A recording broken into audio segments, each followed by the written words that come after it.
गजानना मोरया, नेण्या सिद्धीस संकल्पाना या आशिष देण्या. शब्दांचा हा खेळ मांडला तुझ्या कृपेवर ईश्वरा, शब्दांचा हा खेळ मांडला तुझ्या कृपेवर ईश्वरा. आम्हा शक्ती दे शब्द शारदे गौरी तनया ईश्वरा. आम्हा शक्ती दे शब्द शारदे गौरी तनया ईश्वरा.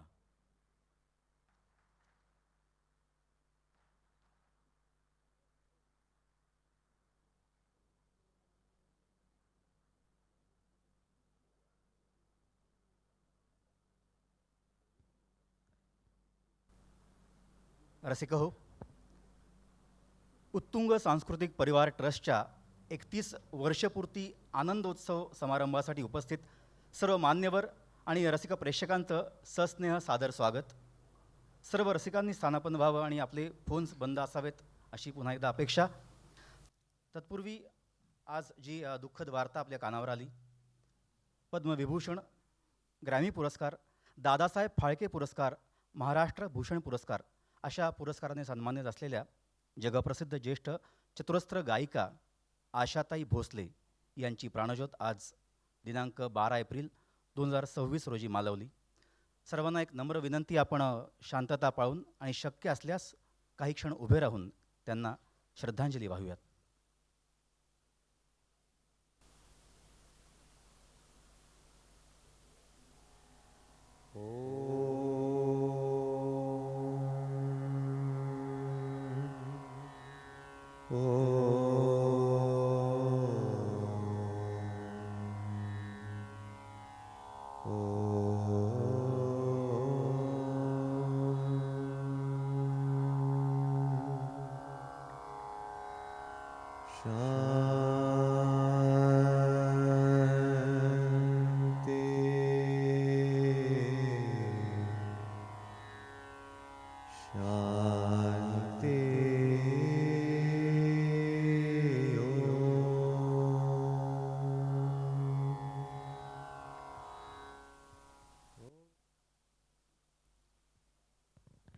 सर्वांनी स्थानापन्न व्हावं.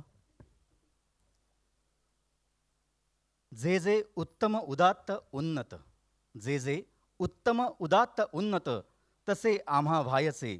उत्तुंग असे ते शिखर आम्हाला आहे गाठायचे. ऐकूयात उत्तुंग स्फूर्तिगीत.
सकल कला विद्येचाधिपती गजानना मोरया, नेण्या सिद्धीस संकल्पाना या आशिष देण्या. तेजरूप ही ज्योत लावण्या सिद्ध भावायचे.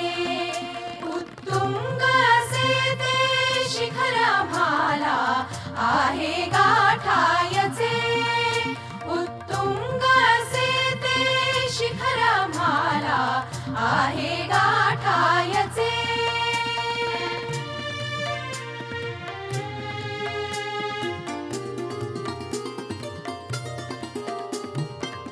आनंदाच्या डोही फुलती आनंदाचे श्वास, मांगल्याची विश्वाची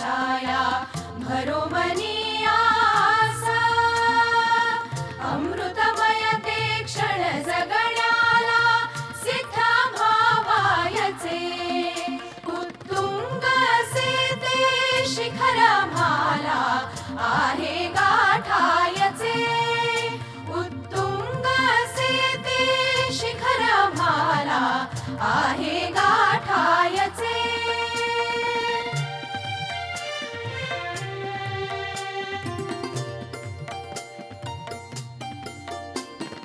उत्तिष्ठत जागृत प्राप्य वरांनी बोधत अभिमंत्र. उत्तिष्ठत जागृत प्राप्य वरांनी बोधत अभिमंत्र. करुणी जतनया जीवनात हो संस्कारित. करुणी जतनया जीवनात हो संस्कारित. मनाचा सेतू बांधुनी पुढे आम्हा जायचे. उत्तुंग सेते शिखर आम्हाला आहे गाठायचे. उत्तुंग सेते शिखर आम्हाला आहे गाठायचे. जे जे उत्तम उदात्त उन्नत तसे आम्हा व्हायचे. जे जे उत्तम उदात्त उन्नत तसे आम्हा व्हायचे. उत्तुंग सेते शिखर आम्हाला आहे गाठायचे. उत्तुंग सेते शिखर आम्हाला आहे गाठायचे. शिखर ते आहे गाठायचे. शिखर ते आहे गाठायचे. खूप छान. आत्ता जे गीत सादर केलं त्या मानसी दीक्षित, सरिता परांडेकर आणि डॉक्टर सावनी परगी खाडीलकर यांनी. संस्थेच्या प्रथेला अनुसरून उत्तुंग सांस्कृतिक परिवार ट्रस्टच्या स्फूर्तिगीतामार्फत आज आपल्या कार्यक्रमाचा शुभारंभ झालेला आहे. उत्तुंगच्या विश्वस्त आशाताई खाडीलकर यांनी हे गीत शब्दबद्ध आणि स्वरबद्ध केलेलं आहे.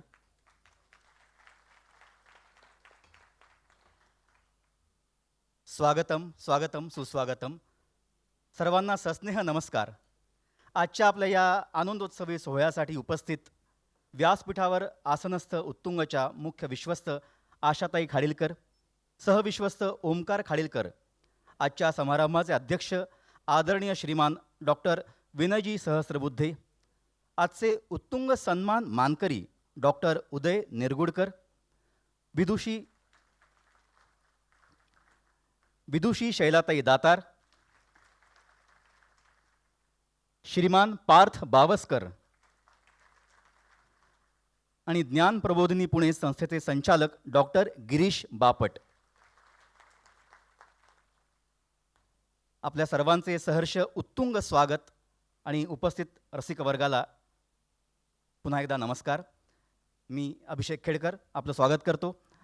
उत्तुंगच्या कार्याला नेहमीच प्रोत्साहन देऊन मार्गदर्शन करणारे, सभागृहात स्थानापन्न झालेले अनेक मान्यवर, आपापल्या क्षेत्रातील दिग्गज आणि उपस्थित असलेले अनेक सुहृद, दानशूर उत्तुंग सभासद आणि रसिक प्रेक्षकांचं पुन्हा एकदा स्वागत. आपल्या संस्थेच्या पुणे शाखेच्या माध्यमातून 2015 सालापासून विविध ललित कलांच्या सादरीकरणाचा आनंद घेत आला आहात. उत्तुंग सन्मान प्रदान कार्यक्रम सुरू करण्यापूर्वी आपल्या संस्थेच्या वतीनं आत्तापर्यंतच्या वाटचालीविषयी आपण थोडक्यात जाणून घेणार आहोत. 1994 साली संगीत, नाट्य, नृत्य, गायन, वादन, लेखन, कीर्तन, प्रवचन, विचार मंथन अशा विविध कलांच्या माध्यमातून संस्कृती संवर्धन आणि समाज प्रबोधन करावं या भावनेतून विलेपार्ले मुंबई इथे सुरू झालेली उत्तुंग सांस्कृतिक चळवळ, रसिकमान्य होऊन प्रतिष्ठा लाभलेला प्रत्येक कलावंत समाजाचं काहीतरी देणं लागतो या भावनेतून वैविध्यपूर्ण कला आणि कलाकारांच्या प्रतिभेचा आविष्कार रसिकांसमोर उधळत आलेली संस्था म्हणजे आपली उत्तुंग सांस्कृतिक परिवार ट्रस्ट. सुमारे 500पेक्षा जास्त कार्यक्रमांच्या माध्यमातून सांस्कृतिक कार्यक्रमांच्या आयोजनाबरोबरच सामाजिक विचार, राष्ट्रभक्ती, संशोधनात्मक कार्याला पुढे आणण्याचं डोळस काम आपण करण्याचा कायम प्रयत्न करत आलो आहोत. गेली अनेक वर्ष महाराष्ट्रातील अनेक गुणीजनांना वार्षिक उत्तुंग सन्मान पुरस्कार देऊन त्यांचं थक्क करणारं कार्य आपण रसिकांपुढे आणलं. तसंच युवा आश्वासक विद्यार्थ्यांना शास्त्रीय, उपशास्त्रीय गायन, तबला वादन, नृत्य विभागात वार्षिक उत्तुंग कला शिष्यवृत्तीच्या माध्यमातून आपण प्रोत्साहनही दिलं. मनोरंजक कार्यक्रमांबरोबरच नव्या कल्पनांची जोड देऊन प्रबोधन व्हावं आणि राष्ट्रविचारही पोचवावेत या उद्देशानं अभिनय आणि संगीत कार्यशाळा, नवोन्मेषी नाट्यसंगीत, हिंदी गीत रामायण, स्वातंत्र्यवीर सावरकर जीवनचरित्र नाट्यमय दर्शन करणारे अनादिमी अनंतमी हे नाटक आणि विविध विषयांना अनुरूप असलेल्या वैविध्यपूर्ण कार्यक्रमांची निर्मितीही उत्तुंगमार्फत केली गेलेली आहे. विविध कलांच्या अनुभवांमधून व्यक्तिमत्व अधिक श्रीमंत कसं व्हावं, मात्र रसिकतेचा आस्वाद घेण्यासाठी कोणाही व्यक्तीला खर्चिक कष्ट पडू नयेत यासाठी आजवर आमचे सर्व कार्यक्रम आम्ही विनामूल्य करत आलो आहोत. ज्येष्ठ नाट्य रंगकर्मी, लेखक, नाटककार कैलासवासी माधवराव खाडीलकर आणि विदुषी आशाताई खाडीलकर यांनी सुरू केलेली ही उत्तुंग चळवळ, कुटुंबियांची पुढील पिढी अर्थातच श्री ओमकार खाडीलकर आणि त्यांची बहीण वेदश्री खाडीलकर ओक ही बंधू भगिनी द्वयी आमच्यासारख्या तरुण सहकाऱ्यांना बरोबर घेऊन पुढे नेण्याचा प्रामाणिक प्रयत्न करत आहेत. आजच्या या कार्यक्रमासाठी पुण्याहून तसंच मुंबई आणि ठाणे येथून सुद्धा आमचे काही सदस्य सहकारी आलेले आहेत, तर त्या सर्वांचंही मनापासून स्वागत. संस्थेच्या कार्याला शुभेच्छा देऊन आता आपण आजच्या संध्येचा पूर्वार्ध अर्थात उत्तुंग सन्मान समारंभाला सुरुवात करणार आहोत. सांस्कृतिक, सामाजिक, शैक्षणिक क्षेत्रात आणि राष्ट्रकार्यात दीर्घकाल व्यतीत करून महान कार्यकर्तृत्वाचे योगदान दिलेल्या प्रतिभावंत व्यक्तींचा आपण इथे सन्मान करणार आहोत. त्या सर्वांसाठी पुन्हा एकदा जोरदार टाळ्या. आणि जे रसिक प्रेक्षक आज इथे आलेले आहेत त्या सर्वांसाठी पुन्हा एकदा जोरदार टाळ्या.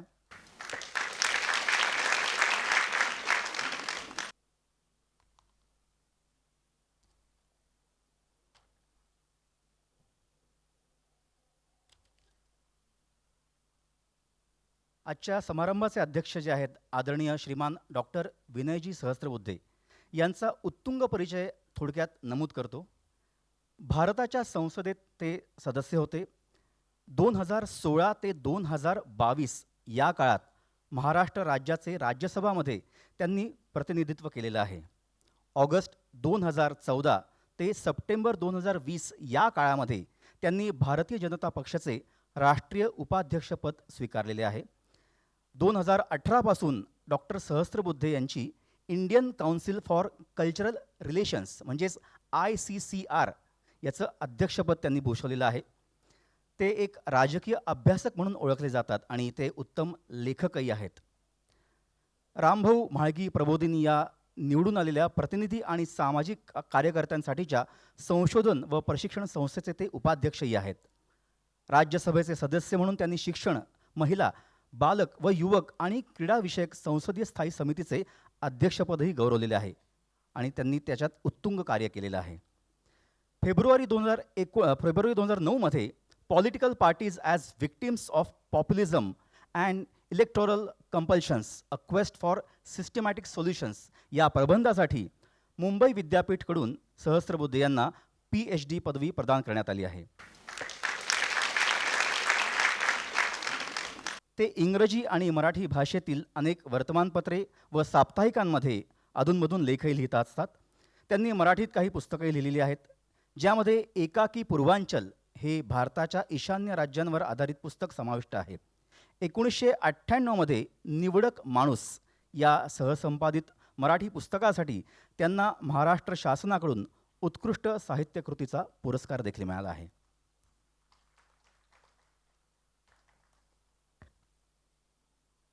मी संस्थेच्या विश्वस्त विदुषी श्रीमती आशाताई खाडीलकर यांना विनंती करतो की त्यांनी डॉक्टर विनय सहस्त्रबुद्धे यांचं स्वागत करावं. उत्तुंगच्या वतीनं उपरणे, भेटवस्तू आणि पुष्पगुच्छ देऊन आपण डॉक्टर विनय सहस्त्रबुद्धे यांचं स्वागत करत आहोत. टाळ्यांच्या गजरात आपण त्यांना वंदन करूया.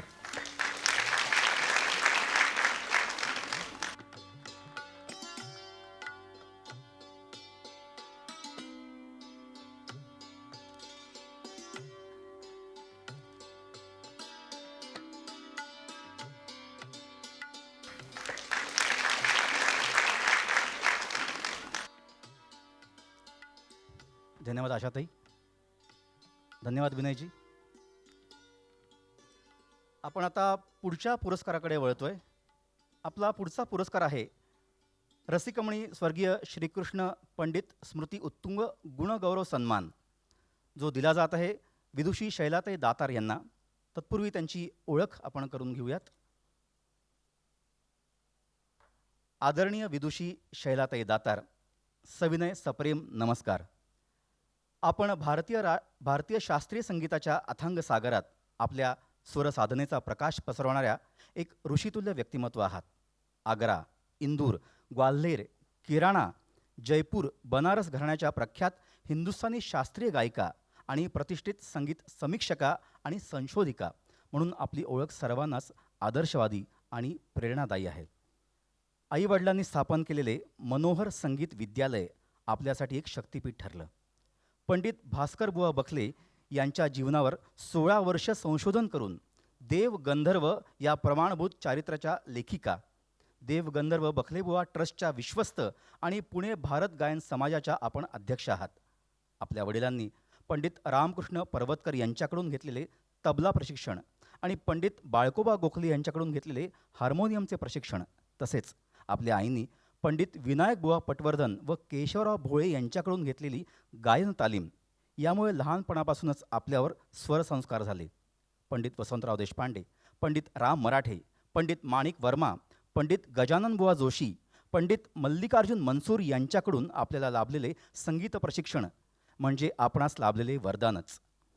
स्वरराज छोटा गंधर्व यांच्या शिकवणीतून आपणास नाट्यसंगीताचा अभ्यास करण्याचा स्वर्गीय स्वयोग जुळून आला, जो पुढच्या पिढीसाठी एक सांगीतिक खजिनाच आहे.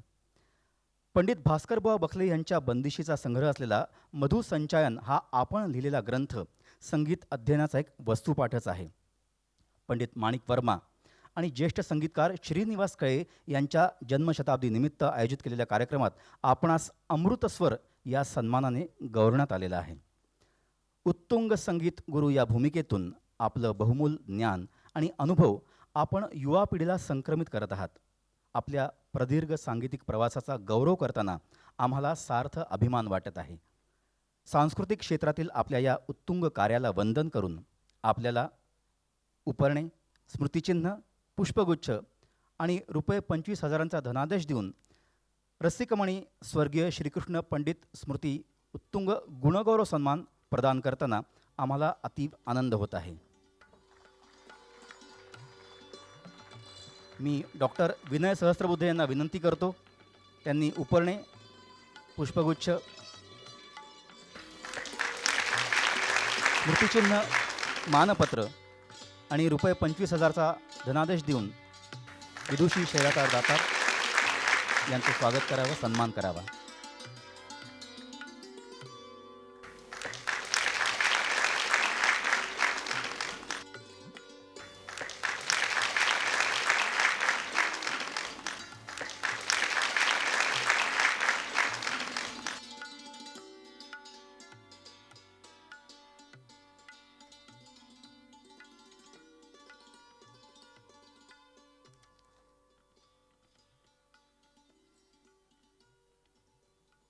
आपला पुढचा पुरस्कार आहे स्वातंत्र्यवीर सावरकर स्मृती उत्तुंग राष्ट्रविचार सन्मान पुरस्कार, जो प्रदान करणार आहोत श्रीमान पार्थ बावस्कर यांना.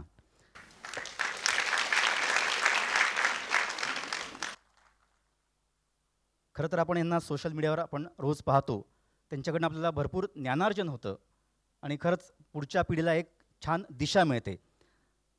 तर प्रति श्रीमान पार्थ बावस्कर, सप्रेम नमस्कार.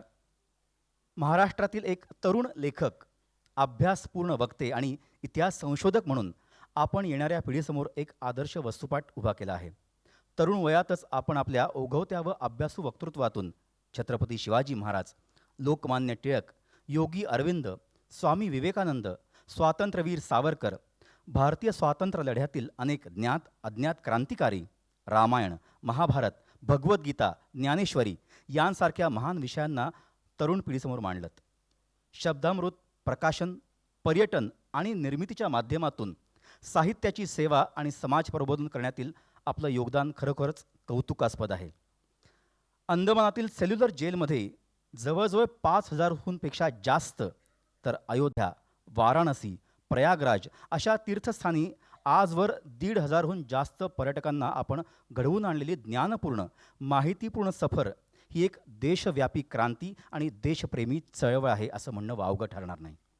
वाचन, लेखन, अभिनय, नाट्य दिग्दर्शन, चित्रपट, लघुपट लेखन, व्याख्यानमाला, शिक्षक आणि मूकबधिर बालकांसाठी नाट्यशिबिरं, पालक व विद्यार्थ्यांसाठी बालरंगभूमीमार्फत मराठी भाषेची गोडी निर्माण व्हावी यासाठी कथाकथन, लेखन, अभिनय, वक्तृत्वविषयक मार्गदर्शक शिबिरं ह्या आपल्या व्यासंग वर्तुळाच्या केंद्रस्थानी कायम असते ती म्हणजे निस्सीम देशभक्ती.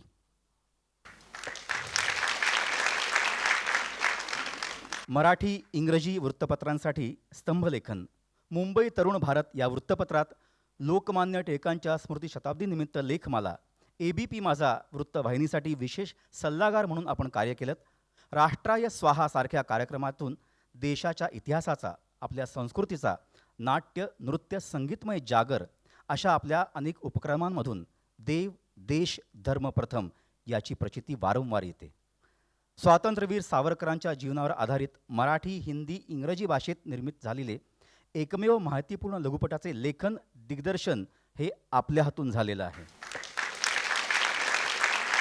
आणि त्याबद्दल आपल्याला सावरकर प्रेमी मित्रमंडळातर्फे सावरकर विचार रत्न पुरस्कार देखील मिळालेला आहे.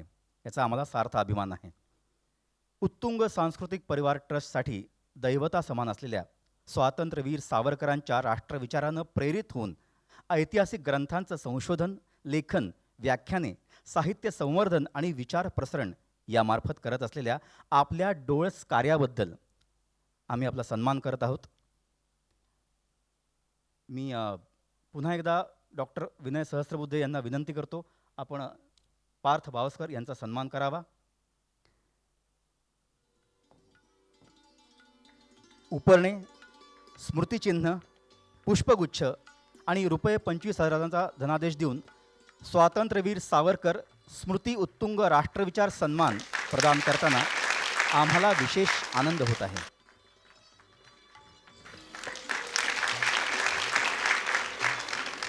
पार्थजी, आपल्या हातून सनातन संस्कृतीच्या संदर्भात मार्गदर्शक म्हणून उत्तुंग कार्य घडत राहो. आपली पुढील वाटचाल आयुराग्य संपन्न, कृतिशील आणि समाधानी राहण्यासाठी आमच्या सर्व परिवारातर्फे उत्तुंग सदिच्छा.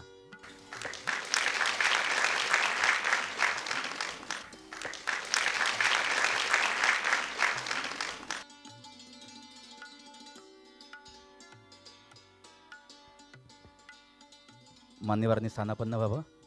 आपण वळतोय आपल्या पुढच्या पुरस्काराकडे. जो पुरस्कार आहे स्वर्गीय माधवराव खाडीलकर स्मृती उत्तुंग आदर्श संस्था सन्मान पुरस्कार, जो आपण देतोय ज्ञान प्रबोधिनी पुणे या संस्थेत. ते संचालक आहेत डॉक्टर गिरीश बापट.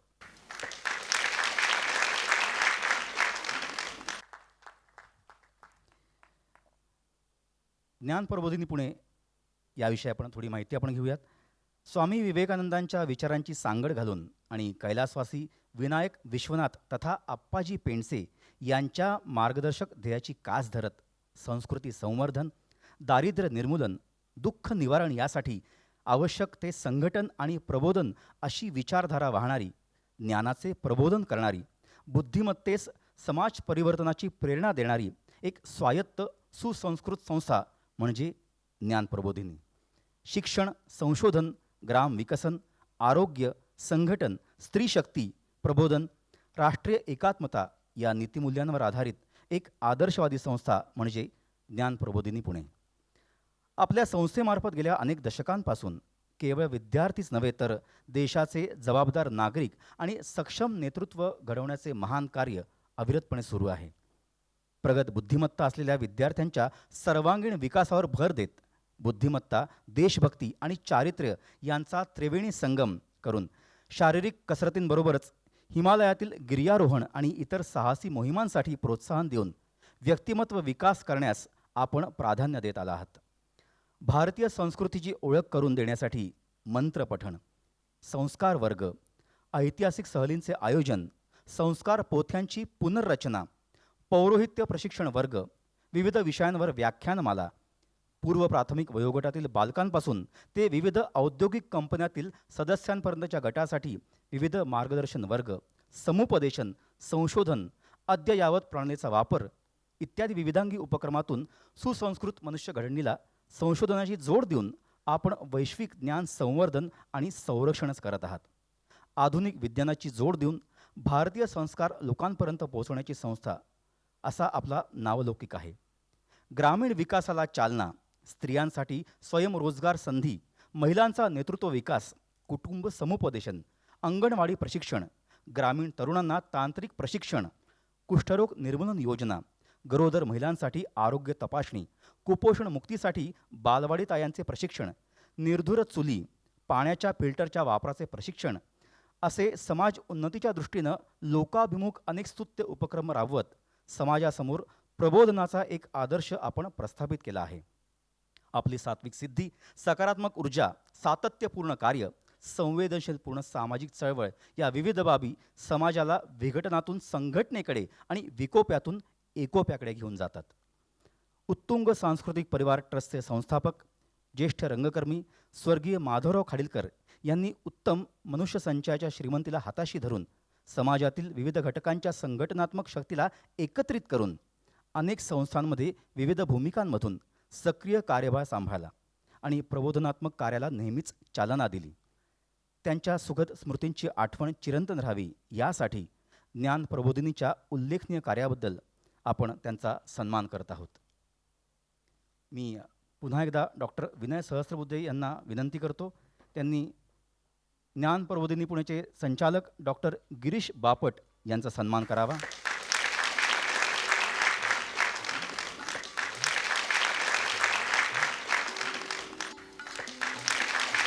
आपल्या संस्थेला उपरणे, स्मृतिचिन्ह, पुष्पगुच्छ आणि ₹25,000चा धनादेश देऊन स्वर्गीय माधव खाडीलकर स्मृती उत्तुंग आदर्श संस्था सन्मान प्रदान करताना आम्हा कुटुंबियास, आम्हा उत्तुंग परिवारास अति आनंद होत आहे.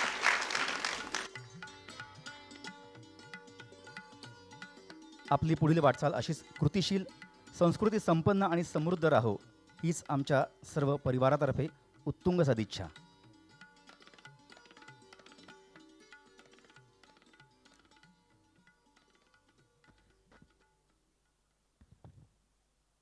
आपण आता पुढच्या सन्मानाकडे वळत आहोत.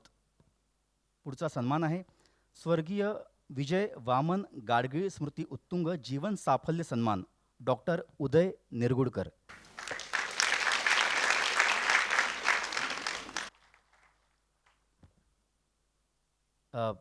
सन्मान पत्र वाचण्यापूर्वी एक थोडीशी आठवण सांगतो की नुकतंच इंदोरमध्ये आमचा एक कार्यक्रम झाला होता. तर त्याचे आयोजक होते श्री उदय निरगुडकर. तेव्हा त्यांनी एक आठवण सांगितली होती की त्यांच्यावर हे जे वक्तृत्वाचे किंवा ते जे भाषण करतात, उत्स्फूर्तपणे बोलतात, त्याचे जे संस्कार झाले ते त्यांच्या आईमुळे. म्हणजे रोज रात्री त्यांची आई त्यांना सांगायची की कुठला तरी एक विषय निवडायचा आणि त्यावर आपण भाष्य करायचं, भलं चुकलं तरी चालेल. आणि ही आठवण त्यांनी सांगितली आणि ती खरंच खूप छान आठवण आहे की आपले जे संस्कार होते ते आपल्या घरामध्ये होतात. आज आपल्याकडे सोशल मीडिया आहे, मोबाईल आहे, लॅपटॉप आहे, वेगवेगळे गॅजेट्स आहेत. आपण तांत्रिक गोष्टीमध्ये फार अडकलेलो आहोत, पण साहित्यिक गोष्टींमध्ये अडकायचं असेल तर असं आदर्श व्यक्तिमत्व आपण समोर नक्कीच ठेवायला पाहिजे. आदरणीय डॉक्टर उदय निरगुडकर, सविनय सप्रेम नमस्कार. आपलं व्यक्तिमत्व म्हणजे मराठी प्रसार माध्यम क्षेत्रातील एक तेजस्वी दीपस्तंभ, प्रखर बुद्धिमत्तेचा ज्ञानसागर, बहारदार, खुमासदार, जबाबदार अशी आपली वाणी, तर दिमागदार, धारदार आणि तडफदार अशी आपली लेखणी. पुणे विद्यापीठाच्या MBA आणि डॉक्टरेट इन मार्केटिंग मॅनेजमेंट या पदव्या आपण प्राप्त केल्या आहेत. 2 दशकांहून अधिक काळ IT, प्रिंटिंग, शैक्षणिक क्षेत्र, आर्थिक क्षेत्र, इन्फ्रास्ट्रक्चर, पत्रकारिता अशा विविधांगी क्षेत्रात आपल्या रूपानं महाराष्ट्राला आणि केंद्र सरकारला एक उत्तम मार्गदर्शक लाभलेला आहे. झी 24 तास, न्यूज 18 लोकमत या वृत्तवाहिन्यांचे तसंच DNA या दैनिक वृत्तपत्राचे संपादकपद आपण यशस्वीरित्या भूषवलेत. नामवंत माध्यम समूहांचे नेतृत्व करताना आपण पत्रकारितेमध्ये मूल्ये आणि नैतिकता जपत सकारात्मक बदल घडवून आणण्यासाठी प्रस्थापित केलेला मानदंड नव्या उदयोन्मुख पिढीसाठी दिशादर्शक ठरलेला आहे. बातम्यांचे वार्तांकन करताना त्यामागील कार्यकारण भाव शोधून काढण्याची आपली वृत्ती आणि समाजाला विचार करायला लावणारी आपली शैली जणू आपल्याला लाभलेली एक सरस्वतीची देणगीच होय. दूरदर्शनच्या पडद्यावर धारदार आणि तर्कसंगत संवाद साधण्याचे आपले कौशल्य मराठी पत्रकारितेची एक वेगळी ओळख बनलं आहे. सैनिक व त्यांच्या कुटुंबासाठी धागा शौर्य का, राखी अभिमान की, आपला सैनिक आपली दिवाळी असे उपक्रम आपण राबवत आहात. वेळप्रसंगी सैनिकांशी सीमेवर जाऊन संवादही साधलात. 26/11च्या मुंबईवरील अतिरेकी हल्ल्यानंतर स्थापन झालेल्या फोर्स 1 या कमांडो युनिटसाठी आपण राबवलेल्या प्रशिक्षण शिबिरांद्वारे आपल्या सामाजिक बांधिलकी आणि राष्ट्रप्रथम या भावनांचं दर्शन घडतं. अलीकडच्या काळात देश विदेशातील विद्यापीठांमध्ये, संशोधन संस्थांमध्ये भारत सरकारच्या NHPC या महत्त्वाकांक्षी नवरत्न प्रकल्पामध्ये स्वतंत्र संचालक म्हणून कार्यरत राहून आपण आपल्या कार्यकक्षा रुंदावल्या आहेत आणि भारतीय माना उंचावले आहेत. Strategic use of IT, TQM, business process reengineering या विषयावरील पुस्तकांचं आपण केलेलं संकलन, लोकल ते ग्लोबल, जागतिकीकरण, भारताचा बदलता चेहरा, all about winning Indian elections, CEO यासारख्या कादंबऱ्यांचं लेखन आपण केलं आहे. 50हून अधिक देशात शैक्षणिक क्षेत्र, अर्थव्यवस्था आणि व्यवस्थापन कौशल्य यातील विविध विषयांवर आपण व्याख्यान करत आला आहात. त्याचबरोबर अग्रगण्य IT कंपनीत सुद्धा आंतरराष्ट्रीय पातळ्यांवर आपण प्रमुख पद भूषवलेलं आहे.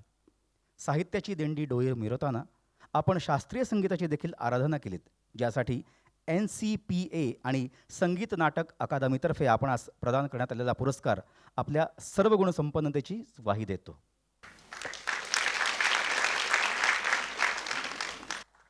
मी सर्व मान्यवरांना पुन्हा एकदा विनंती करतो, आपण डॉक्टर उदय निरगुडकर यांचा आपण सन्मान करूयात. डॉक्टर विनय सहस्त्रबुद्धे यांना विनंती करतो, उत्तुंग संस्थेतर्फे उपरणे, पुष्पगुच्छ, स्मृतिचिन्ह, मानपत्र आणि ₹75,000चा धनादेश.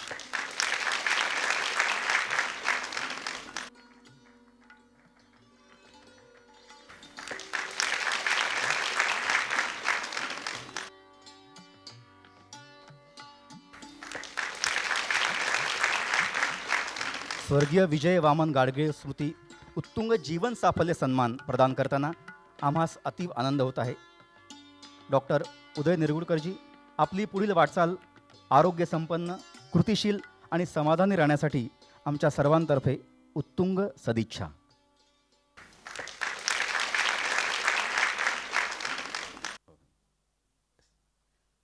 सर्व मान्यवरांना एक आता विनंती आहे, आपण पुढच्या टप्प्याकडे जाणार आहोत. तत्पूर्वी आपले जे पुरस्कार आहेत तर त्याचं आपल्याला एक छायाचित्र घ्यायचं आहे. तर सर्वांना विनंती की आपण पुन्हा एकदा उभं राहावं.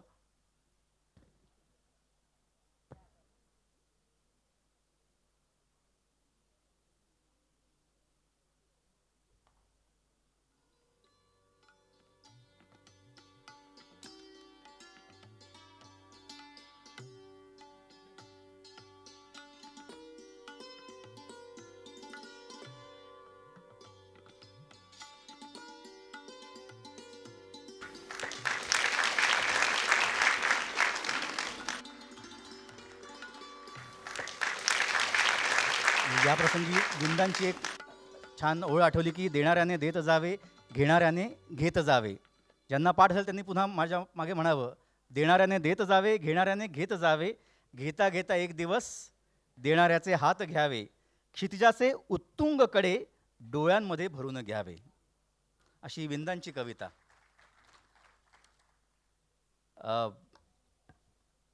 यापुढे मी डॉक्टर उदय निरगुडकर यांना विनंती करतो की त्यांनी त्यांचं मनोगत व्यक्त करावं. डॉक्टर उदय निरगुडकर.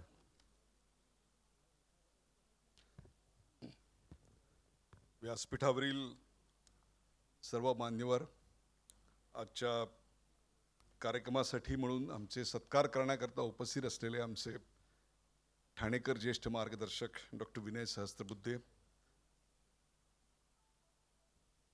ज्यांचं देव गंधर्व हे पुस्तक वाचून आम्हाला संगीताची एक वेगळी दृष्टी मिळाली, त्या विदुषी शैलजा दातार,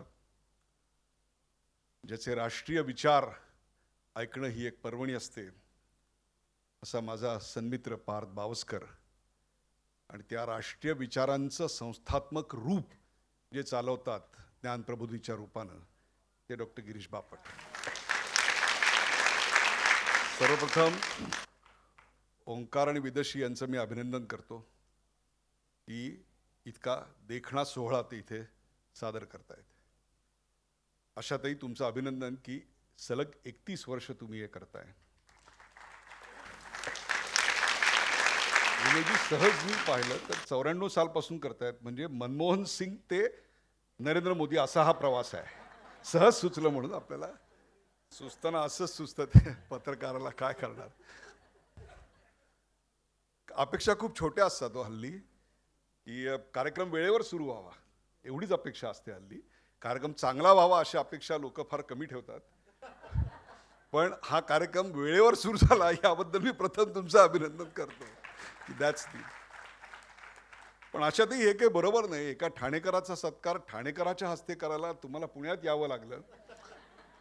पण ते यावं लागलं ते या अशा रसिक श्रोत्यांमुळे. ही श्रीमंती खरी पुण्याची.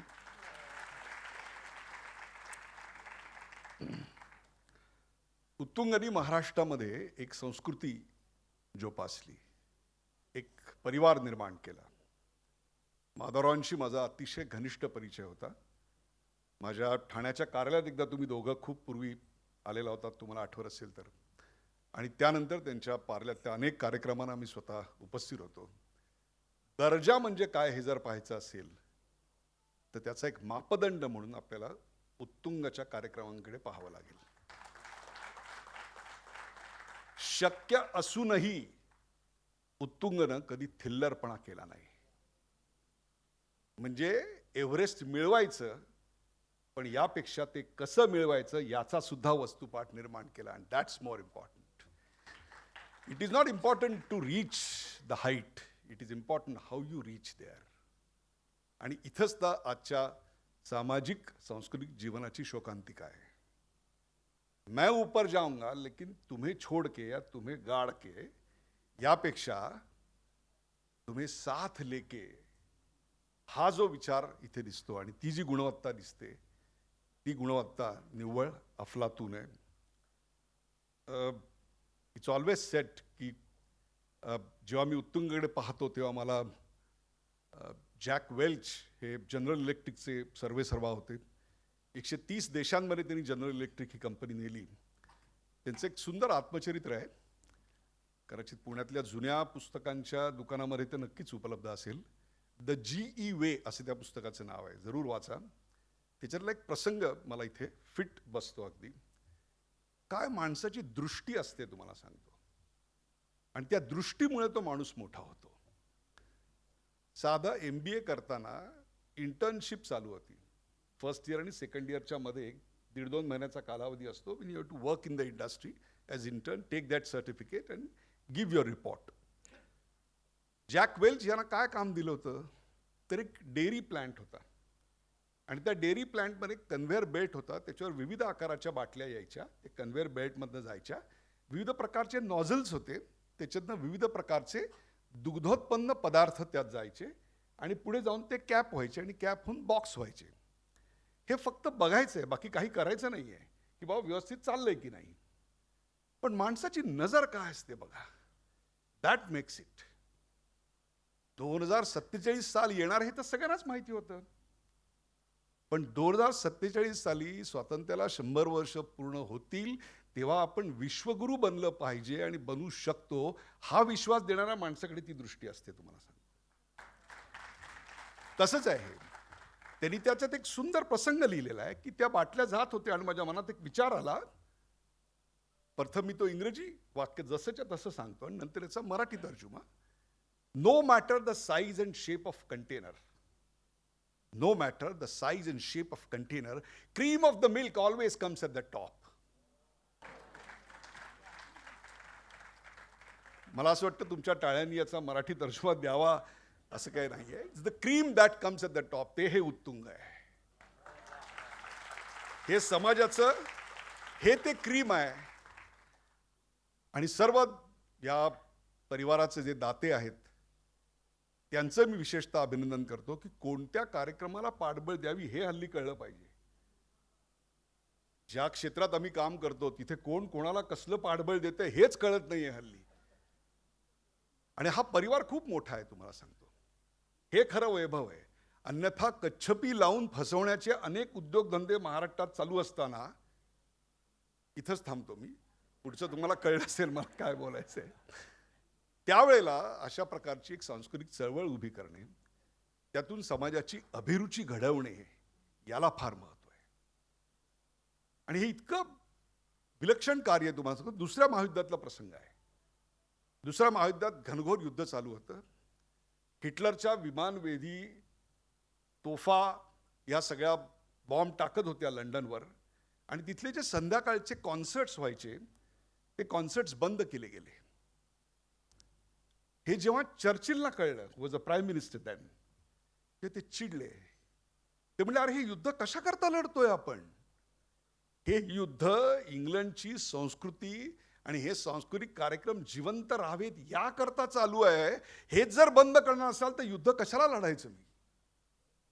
हा सगळा आयुष्याचा जो खटाटोप आहे, हा राज्यकारभार आहे, हे सगळं कशा करता आहे.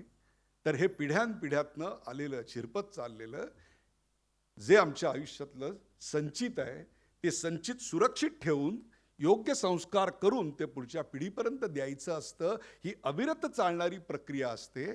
त्या प्रक्रियेचा आज उत्तुंग हा अविभाज्य भाग झालेला आहे. That's the beauty of it. आज इकडे खरं तर गिरीश बापट किंवा शैलजाताईंच्या बरोबर व्यासंगी वगैरे असं काही म्हणण्याची कुठल्याही पत्रकाराची आज क्षमता असेल असं मला काही वाटत नाही. आम्ही फार तर ह्यांनी हे सांगितले आणि त्यावर त्यांनी ते सांगितले आणि त्याच्यावर आम्ही असे सांगतो, असं ह्याच्या पलीकडे आम्ही काही जात नसतो.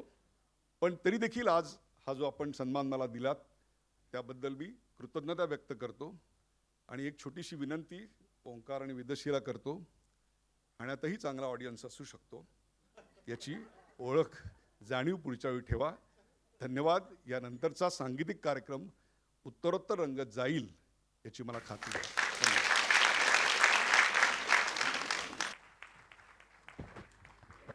धन्यवाद डॉक्टर उदयजी. खूप छान शब्दात आपण आपलं मत व्यक्त केलं. तर हे होतं सन्मानपूर्ती प्रातिनिधिक मनोगत डॉक्टर उदय निरगुडकर यांचं. यानंतर आम्ही विनंती करतो आपलं अध्यक्षीय मार्गदर्शन आम्हाला व्हावं यासाठी डॉक्टर विनय सहस्त्रबुद्धे सर यांनी आपले विचार मांडावेत. डॉक्टर विनय सहस्त्रबुद्धे.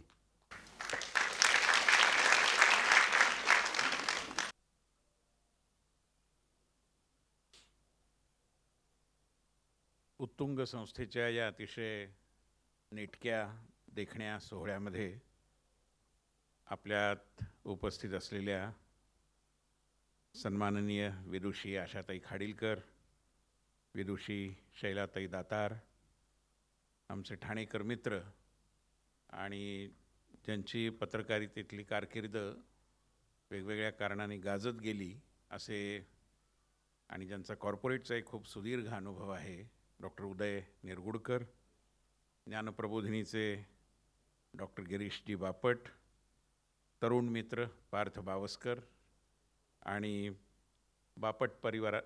खाडीलकर परिवारातले सर्वजण आणि आपण एक प्रकारे उत्तुंग परिवारातले सर्व मान्यवर बंधू आणि भगिनींनो.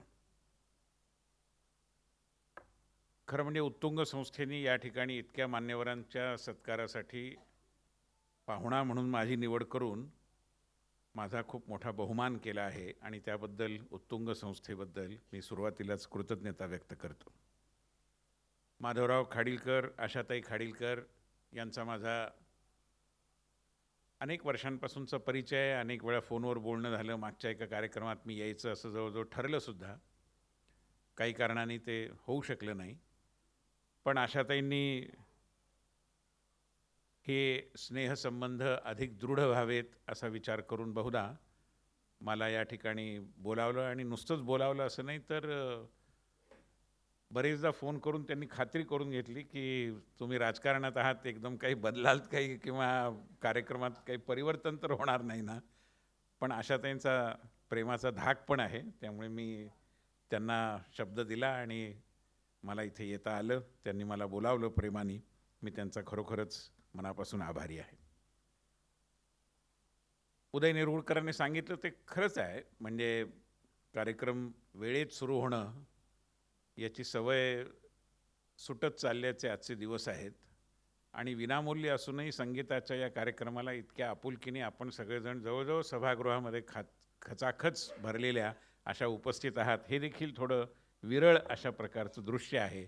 त्यामुळे मी या सगळ्या रसिकांचंही खूप मनापासून अभिनंदन करेन की आपण दिलेला लोकाश्रय उत्तुंगला अधिक उत्तुंग करेल, याबद्दल माझ्या मनात काही शंका नाही. आशाताईंचं 31 वर्षाचं हे काम जे आहे, एक प्रकारे संगीत क्षेत्रातल्या सामाजिक जाणीवेतून निर्माण झालेल्या संस्था बांधणीचं काम आहे. आजकाल प्रबंधनशास्त्र, मॅनेजमेंट सायन्स बरेच जण शिकवतात, पण मला अनेकदा असं वाटतं की आपल्या प्रबंधन विज्ञान शिकवणाऱ्या संस्थांनी संस्था बांधणीचं शास्त्र शिकवलं पाहिजे. कारण आज आपल्या देशामध्ये संस्थांची स्थिती जितकी सुदृढ म्हणायला हवी तशी अनेकदा आढळत नाही आणि त्यामुळे एक काम हातात घेतलं ते नेटकेपणाने सगळी आपली कलात्मक क्रियाशीलता पणाला लावून आणि दरवर्षी त्याच्यामध्ये नवीन नवीन काहीतरी चैतन्य निर्माण करून ते पूर्ण करायचं, हा एक अतिशय चांगला प्रघात आशाताईंनी, त्यांच्याबरोबरीने माधवरावांनी आणि आता त्यांच्या पुढच्या पिढीनी नुसताच सुरू केला नाही तर तो उत्तरोत्तर अधिकाधिक नेटका करण्याचा प्रयत्न केला आहे. हे देखील आपण निश्चितपणाने उल्लेख करावा असं वैशिष्ट्य आहे. कार्यक्रमामध्ये सुद्धा हल्ली आपण पाहतो की इव्हेंट मॅनेजमेंटच्या आधारे झालेले कार्यक्रम खूप आढळतात. हा कार्यक्रम इव्हेंट मॅनेजमेंटची जी व्यवसायनिष्ठता म्हणजे प्रोफेशनॅलिझम आहे त्याला धरूनच आहे, पण त्यात एक मानवी स्पर्श आहे, त्याला एक ह्युमन टच आहे आणि म्हणून या कार्यक्रमाचं वैशिष्ट्य आहे. संगीताचा सगळा माहोल आहे. आता त्यानंतर एक चांगली मैफलही आपल्यासमोर होणार आहे आणि आपणही सगळेजण उत्तुंग परिवाराशी संबंधित आहात आणि या परिवाराच्या केंद्रभागी संगीताची साधना आहे. स्वातंत्र्यवीर सावरकरांनी एका ठिकाणी अतिशय मार्मिकपणे असं प्रतिपादन केलं होतं की देहाकडून देवाकडे जाताना मध्ये देश लागतो. स्वातंत्र्यवीर सावरकरांच्याच विचाराच्या मार्गदर्शनाखाली वाटचाल करणाऱ्या या उत्तुंग संस्थेनी आणि विशेषतः आशाताई, माधवराव आणि त्यांच्या पुढच्या पिढींनी हे जाणलं आहे की संगीताकडून साधनेकडे जाताना मध्ये समाज लागतो आणि म्हणून ती सामाजिक जाणीव ठेवून त्यांनी हा कार्यक्रम केला आहे. अन्यथा मुख्यतः सांगीतिक क्षेत्रात वावरणाऱ्या काम करणाऱ्या एखाद्या संस्थेनी अशा पद्धतीने पुरस्कार देणं आणि तेही वेगवेगळ्या क्षेत्रातल्या लोकांना देणं हे एक वैशिष्ट्य आहे. आणि तसंच पाहिलं तर भारतीय संगीत परंपरेमध्ये हे बऱ्यापैकी रुजलेलं अशा प्रकारचं वैशिष्ट्य आहे. आपण मंगेशकर घराणं घ्या, भीमसेन जोशी आणि त्यांची पुढची पिढी घ्या, अशी अनेकांची नावं घेता येतील की ज्यांनी वेगवेगळ्या प्रकारच्या मोठ्या संस्था स्थापन केल्या आणि त्यातनं समाजाबद्दलची आपली कृतज्ञता त्यांनी या ना त्या पद्धतीने अभिव्यक्त केली. कारण त्यांना हे माहिती आहे की लोकाश्रयाच्या भरोशावर आपली संगीताची साधना आपण उत्तुंग पातळीवर घेऊन जाऊ शकतो. आणि त्या दृष्टीने संगीताची चर्चा करताना मला 2 मुद्दे माझ्या सगळ्या व्यासपीठावर बसलेल्या मान्यवरांच्या आणि आपल्या सगळ्यांच्या साक्षीने मांडावेसे वाटतात. त्यातला पहिला मुद्दा म्हणजे उपयोजित संगीत साधनेला आपण कशा पद्धतीने अधिक उपयोजित म्हणजे अप्लाइड मराठीमध्ये.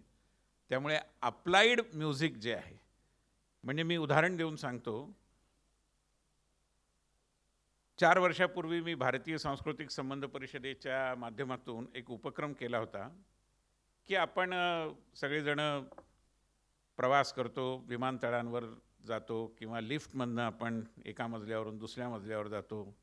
विमानाच्या केबिनमध्ये एक वेगळ्या प्रकारचं संगीत ऐकायला मिळतं. तर हे जे सार्वजनिक ठिकाणी वाजवलं जाणारं आणि विशेषतः सरकारी आस्थापनांमध्ये वाजवलं जाणारं संगीत आहे ते भारतीय असलं पाहिजे.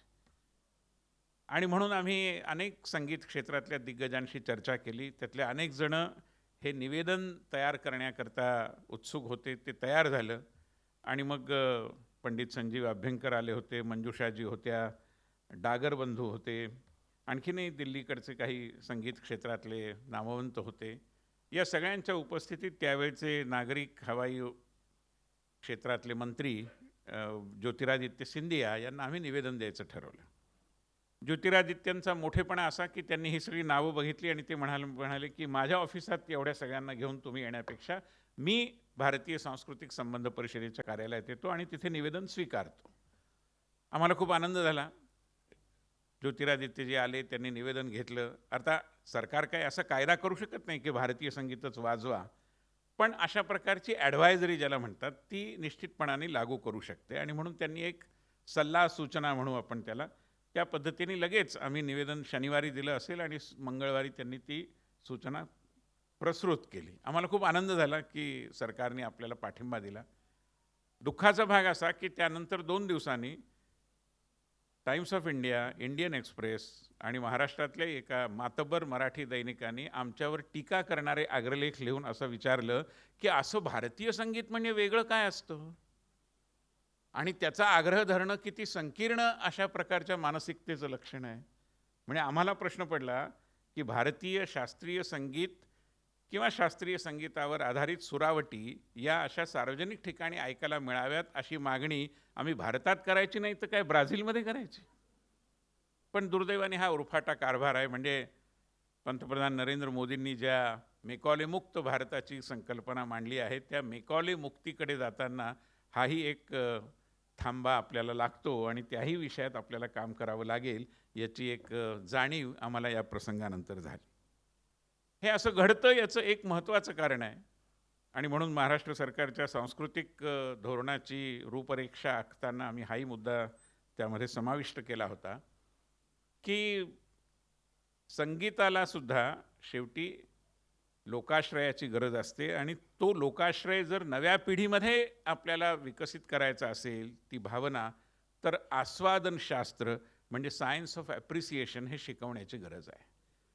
पूर्वी आम्ही घराघरातनं आणि आपल्यापैकी अनेक जण कामगार सभा ऐकत असू रेडिओवर किंवा आकाशवाणी संगीत सभा ऐकत असू आणि घरातले वडीलधारे आम्हाला सांगायचे की हा राग अमुक आहे, ही बंदिश या पद्धतीची आहे. जे काय छोटं मोठं असेल ते कानावर पडायचं आणि त्यातनं सांगीतिक साक्षरता वाढायची. आता रेडिओ नाही, दूरदर्शनवर असे कार्यक्रम किती होतात आणि दूरदर्शन कोण ऐकतं हाही एक प्रश्नच आहे. आणि बाकी जे श्राव्य अशा प्रकारचा जो व्यवहार आहे आपला तो मुख्यतः कानात इयरफोन घालून आहे आणि त्याला कोणाची हरकत असायची कारण नाही. कारण नव्या पिढीचा हा नियमच आहे की माझं मी तुझं तू, त्याबद्दलही काही हरकत नाही. पण या पिढीला तुमच्या आमच्यासारख्यांनी कधीतरी हे सुचवण्याची गरज आहे की आपल्याला हवं ते संगीत ऐकण्याचा आनंद, ती स्वायत्तता ही योग्यच आहे, त्याच्या आड येण्याची आवश्यकता नाही. पण एखाद्या मैफिलीतली एखादी सुरावट ऐकल्यानंतर मनात जो आनंद निर्माण होतो तो टाळी देताना शेजारच्या माणसाच्या पाठीवर थाप मारताना जो अभिव्यक्त होतो ती मजा तुम्हाला कळणारच नाही दुर्दैवाने. आणि म्हणून आस्वाद कसा घ्यावा हे शिकवण्याची गरज आहे. आणि ती केवळ संगीताच्या बाबतीत नाही, चांगलं पुस्तक कसं वाचावं, चांगला सिनेमा कसा पाहावा, चांगलं नाटक कसं बघावं, चांगलं संगीत कसं ऐकावं हे शाळांतून सांगितलं जाण्याची गरज आहे. ते शाळात केव्हा होईल मला माहिती नाही. निदान आपण ते घराघरातून करण्याचा जर प्रयत्न केला तर मला असं वाटतं की संगीत क्षेत्रामध्ये येणाऱ्या, त्याला तुम्ही जेन झी म्हणा किंवा काही म्हणा, या पिढीला देखील चांगल्या पद्धतीचा एक आनंद घेण्याची क्षमता त्यांच्यामध्ये आपण निर्माण करू शकू. म्हणून हा एक विनम्रतेने मुद्दा मी आपल्यासमोर मांडला. विदुषी शैलाताई दातार इथे उपस्थित आहेत ज्यांचा आपण सत्कार केला. शैलाताई या अतिशय निष्ठेने संगीताची सेवा करणाऱ्या एक कलावंत आहेत. म्हणजे त्यांनी त्यांच्या सांगीतिक कारकिर्दीबद्दल मी बोलावं याची आवश्यकता नाही, मानपत्रात सगळा उल्लेख आलेला आहे. पण माझा त्यांचा जो अगदी अलीकडे 1-1.5 वर्षापूर्वी त्यांचा या संगीताच्या क्षेत्रात अत्यंत निष्ठेने काम करण्याची जी त्यांची प्रवृत्ती आहे त्याचा अनुभव मला आला. माझ्या समजुनी गेल्याच वर्षी म्हणजे 2024-25मध्ये त्यांनी रामनवमीच्या आधी एक रामाचं पद तयार केलं होतं आणि त्याचं लॉन्चिंग त्यांना पुण्यामध्ये करायचं होतं. आणि त्यांना असं वाटत होतं की भारतीय जनसंघाच्या काळापासून, कारण त्यांच्या घराण्याचा जनसंघाशी संबंध होता, तर त्याच्याशी संबंधित अशी कोणीतरी व्यक्ती ज्याला सांस्कृतिक क्षेत्रातलं थोडंफार कळतं असं त्यांना वाटतं, अशा व्यक्तीला बोलवावं. म्हणून त्यांनी मला बोलावलं आणि त्यांचा इतका प्रेमाचा आग्रह होता की केवळ तेवढ्या कार्यक्रमाकरता मी आलो आणि मला खूप आनंद झाला की रामाच्या चरणी त्यांची सेवा रुजू होत असताना त्याचं साक्षीदार होण्याचं भाग्य मला लाभलं. त्यामुळे अशा शैलाताईंना आपण हा बहुमान देऊन सन्मानित केलं. यापेक्षा अधिक योग्य, सुपात्र अशा प्रकारची व्यक्ती आपल्याला मिळाली नसती. शैलाताईंचं मी मनापासून अभिनंदन करतो आणि त्यांना खूप मनापासून शुभेच्छा देखील देतो. उदय निरगुडकरांबद्दल आपण सगळेजण जाणतोच आणि ते चॅनेलमध्ये असताना आरोपीच्या पिंजऱ्यात आम्ही असायचो आणि ते न्यायाधीशाच्या भूमिकेत असायचे. आणि ते मी आणखीन आमच्याबरोबर इतर पक्षांचे काही नेते होते, त्यांच्यामध्ये ते एक प्रकारे वाद निर्माण करण्यामध्ये पटाईत होते आणि ते करत असताना मधून मधून आम्हाला शालजोडीतले किंवा शेला पागोट्यातले असे काही आहेरही ते करायचे. आज मी त्यांना ते प्रमाणपत्र दिलं त्यावेळी मला तो आहेर त्यांच्याकडनं जो मिळायचा त्याची स्वाभाविक आठवण झाली. पण उदयजींना देखील मी मनापासून शुभेच्छा देतो. त्यांच्या कारकिर्दीत अधिक दैदिप्यमान असं यश त्यांना वेगवेगळ्या क्षेत्रामध्ये मिळत राहील याची मला खात्री आहे. त्याबद्दलच्या शुभेच्छाही मी या ठिकाणी अभिव्यक्त करतो. गिरीशजी बापट यांचा परिचय ज्ञानप्रबोधिनीमुळे स्वाभाविकरित्या अधिक प्रगाढ झालेला आहे. पण गिरीशजी बापटांची ओळख केवळ ज्ञानप्रबोधिनीचे संचालक अशी नाही, तर ते स्वतः एक अतिशय मर्मज्ञ असे शिक्षण तज्ज्ञ आहेत. बरेचदा आपल्याच माणसाची तज्ज्ञता आपण फार मनावर घेत नाही, पण त्यांचं लिखाण जर आपण वाचलं, त्यांच्या एका पुस्तकाला प्रस्तावना देण्याचं भाग्य मला लाभलं होतं आणि अतिशय मूलभूत अशा प्रकारचं त्यांचं शिक्षणविषयक चिंतन आहे आणि स्वाभाविकच आहे की त्या चिंतनाच्या अनुषंगाने ते ज्ञानप्रबोधिनीमध्ये गेली अनेक वर्ष अनेक प्रयोग करतायत. त्यामुळे गिरीशरावांना देखील हा पुरस्कार मिळाला आणि त्यातनं संस्था जीवनाला बळकटी देण्याच्या त्यांच्या प्रयत्नांना अधिक ऊर्जा निश्चितपणाने मिळणार आहे. मी त्यांना आणि ज्ञानप्रबोधिनी देखील मनापासून शुभेच्छा देतो. पार्थ बावस्कर यांनी एक वेगळ्या पद्धतीचा प्रयोग केला आहे आणि या त्यांच्या कल्पकतेबद्दल निश्चितपणाने त्यांना दाद दिली पाहिजे. हा पुरस्कार हे एक प्रकारे त्यांना प्रोत्साहनच आहे, कारण त्यांनी देशभक्तीचा आणि देशदर्शनाचा संबंध पर्यटनाच्या माध्यमातून लोकांसमोर मांडला आहे. कारण नुसतंच फिरायला एक्सकर्शन म्हणून आपण जातोच, त्यात काही गैर आहे असंही नाही, पण कधीकधी आपण अशा तीर्थक्षेत्रांनाही भेट दिली पाहिजे की जिथून काहीतरी आपल्याला प्रेरणा मिळू शकते. आणि त्या दृष्टीने ते अंदमानला अनेकांना घेऊन जातात, जे अतिशय मोलाचं काम ते करतात. मी त्यांना हे सुचवीन की या कामाला इतरही अनेक मिती, डायमेन्शन्स आपल्याला देता येऊ शकतील. आजकाल तरुण मुलांना वेगवेगळ्या पद्धतीने पर्यटनाच्या वेगवेगळ्या क्षेत्रात काम करण्याची इच्छा आहे. माझी अशी आग्रहाची विनंती आहे की आपण एखादं विकास पर्यटन देखील सुरू केलं पाहिजे किंवा ज्याला गव्हर्नन्स टुरिझम म्हणतात तसं शासकतेशी जोडलेलं. कारण मोठमोठे पर्यावरणीय मोठमोठे ज्याला आपण संरचनात्मक प्रकल्प म्हणतो ते बघण्याची देखील मुलांना संधी मिळत नाही. काश्मीरमध्ये एवढा मोठा जगातला सगळ्यात उंचावरचा असा रेल्वेचा पूल बांधण्यात आला, तो बघायला जावं असं अनेकांना वाटतं, पण तसं करण्याची सोय नसते. त्यामुळे अशा काही उपक्रमांचा देखील आपण जरूर विचार करावा, अशी आपल्याला शुभेच्छा देताना माझ्या मनातली भावना मी व्यक्त करतो. उत्तुंग परिवाराचा हा पुरस्कार सोहळा संपत असताना आपल्या मानसिक आणि सामाजिक जाणीवांचं देखील उन्नयन निश्चितपणाने होणार आहे आणि ते किती गरजेचं आहे. आपली संकीर्णता आणि त्या संकीर्णतेने आपल्या मनाभोवती निर्माण केलेली कुंपणं आपण ओलांडण्याची किती प्रगाढ आवश्यकता आजही आहे हे आपण सगळेजण जाणतो. मला महाभारतातल्या एका गोष्टीची आठवण होते, तेवढी गोष्ट आपल्याबरोबर शेअर करतो 2 मिनिटात आणि माझं बोलणं संपवतो, कारण आपल्याला सगळ्यांना पुढच्या सांगीतिक कार्यक्रमाची उत्सुकता आहे. महाभारतात एक गोष्ट आहे की ज्यावेळी युद्ध सुरू होतं त्यावेळी एका टप्प्यावरती पांडवांच्या शिबिरामध्ये श्रीकृष्ण, युधिष्ठिर म्हणजे धर्मराज, अर्जुन असे सगळेजण चर्चा करत होते आणि चर्चा सुरूच होती, चढाई अजून सुरू व्हायची होती. तर कुठून तरी एक बाण येतो आणि युधिष्ठिराच्या कपाळावर लागतो आणि भळाभळा रक्त येतं, जखम होते. आणि युधिष्ठिर खरं म्हणजे पण तोही अस्थिर होतो मनाने आणि त्वेषाने, रागाने, क्रोधाने अर्जुनाला म्हणतो की तू मोठ्या गांडीव धनुष्याची मर्दुमकी आणि त्याच्याबद्दल बरीच बढाई मारत होता. काय उपयोग आहे तुझ्या गांडीव धनुष्याचा? ते चुलीत घाल. ते गांडीव धनुष्य नुसतं आणि कुणी येतं मला इथे असं बाण लागतो आणि भळाभळा रक्त वाहतं, काही उपयोग आहे का? सगळेजण स्तब्ध होतात. 5 मिनिटांनी पुन्हा चर्चा सुरू होते. तेवढ्यात अर्जुन हात वर करून सांगतो की ज्येष्ठ भ्राता आणि श्रीकृष्ण, मला थोडंसं बोलायचं आहे. तर म्हणजे काय झालं काय? तर म्हणे नाही, मला आता माझ्या ज्येष्ठ भ्रात्याचा वध करावा लागेल. सगळेजण चकित होतात. अरे बाबा झालं काय? थंड घे, पाणी पी. तो म्हणतो नाही, माझा एक पण होता की माझ्या गांडीव धनुष्याची जो निर्भत्सना करेल त्याचा मी वध करेन. गांडीव धनुष्याचा अपमान मी सहन करणार नाही आणि मी आता पण केलेला आहे, माझं काय करणार मी? I cannot help. आणि तो म्हणतो की आता मला वध करावा लागणार. तशी श्रीकृष्ण म्हणतो की असं बघ, तू युधिष्ठिराला उद्देशून काही अपशब्द वापर. शिव्या देणं हे देखील एक प्रकारे वध करण्याजोगंच आहे.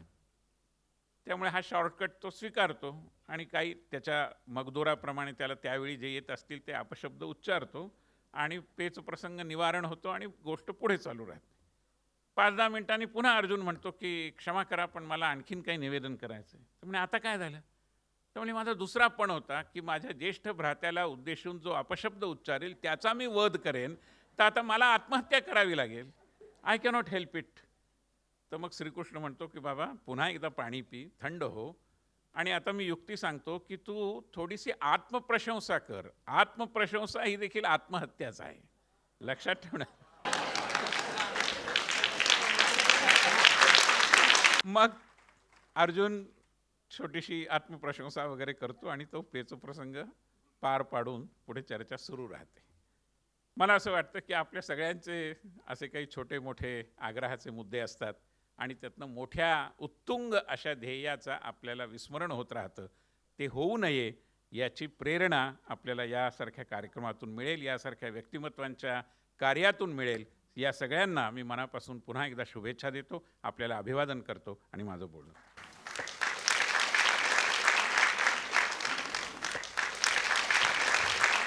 अनेक अनेक धन्यवाद डॉक्टर विनयजी. खूप छान शब्दात आपण आम्हाला मार्गदर्शन केलं आणि जसं तुम्ही आता नमूद केलं की आत्मस्तुती ही आत्मघातकी ठरू शकते.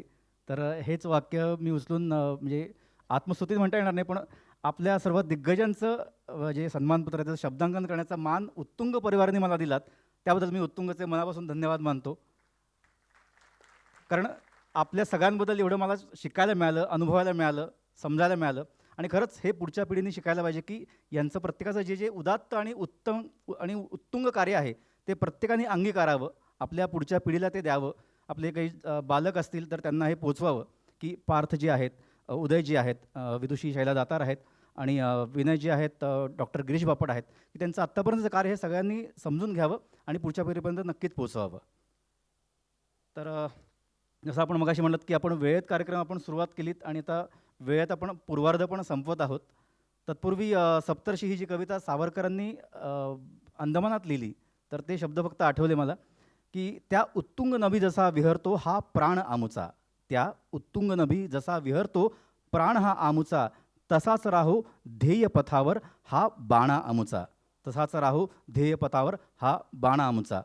सावरकरांसाठी, उत्तुंग परिवारासाठी आणि सर्व रसिकांसाठी पुन्हा एकदा जोरदार टाळ्या आपण वाजवूयात.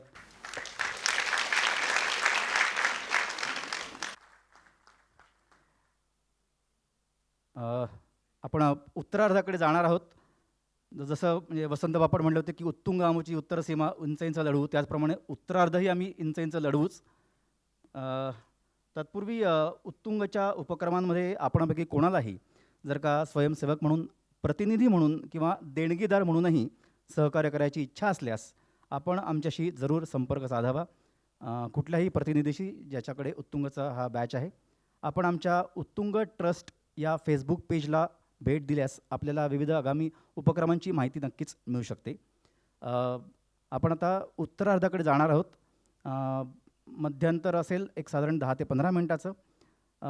खाली तळमजल्यावर सशुल्क अल्पोपहार आहे, तर त्याचा आस्वाद ज्यांना शक्य असल्यास त्यांनी सर्वांनी घ्यावा. आणि पूर्वार्ध इथेच समाप्त झालेला आहे असं मी इथे नमूद करतो. आणि लवकरच भेटू आपण पुढच्या 10 ते 15 मिनिटामध्ये. धन्यवाद.